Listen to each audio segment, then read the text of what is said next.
I was taken to the hospital unconscious. The doctors called my parents, but they answered, "We can't come. Our other daughter is walking her dog." You know that gut-wrenching feeling when you realize you're not just second best, but barely even on the list? I lived that my whole life, but nothing prepared me for the moment my own parents chose a dog over my very life. And that's when everything changed forever. My name is Sophia, and for 26 years, I was the invisible daughter.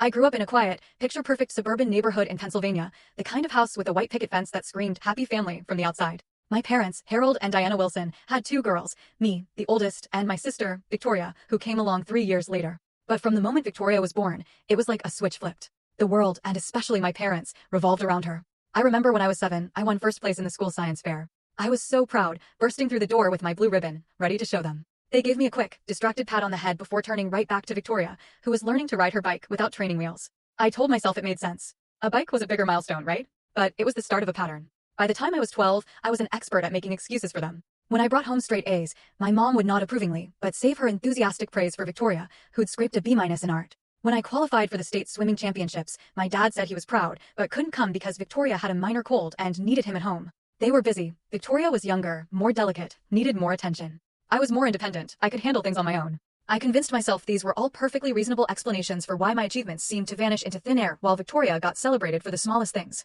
What made it all even more complicated was my health. At 16, I was diagnosed with a severe autoimmune disorder. It meant daily medication, regular doctor visits, and strict monitoring. My condition could flare up from stress, certain foods, and especially animal dander. But even with a serious diagnosis, my parents treated my health issues like they were a massive inconvenience. My mom would sigh heavily about having to rearrange her schedule when I had to miss school for appointments. My dad would complain about the medical bills on the drive to the emergency room when I had a reaction. Victoria, on the other hand, was the picture of vitality, always energetic, always outgoing. She became a high school soccer star, and my parents? They never missed a single game. They'd be there in the stands with giant homemade signs, cheering her name, while I sat beside them, often feeling dizzy or nauseated from a flare-up, but determined to support my sister despite my parents' utter lack of support for me. As we got older, the disparity became even more glaring. When it came time for college, my parents told me they could only afford to help one of us financially. And since Victoria wasn't as academically inclined, she'd need the support more. So I worked 3 jobs, put myself through college, and maintained a 4.0 GPA. Meanwhile, Victoria dropped out after 1 semester because she found it too stressful.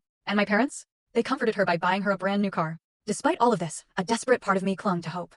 I kept trying to earn their approval, their attention, their love. I graduated with honors, landed a great job at a marketing firm, and visited home regularly. I always brought thoughtful gifts, remembered all their favorite things, and went out of my way to be the perfect daughter. Full story on the channel. Link below. Click now and watch what happened next.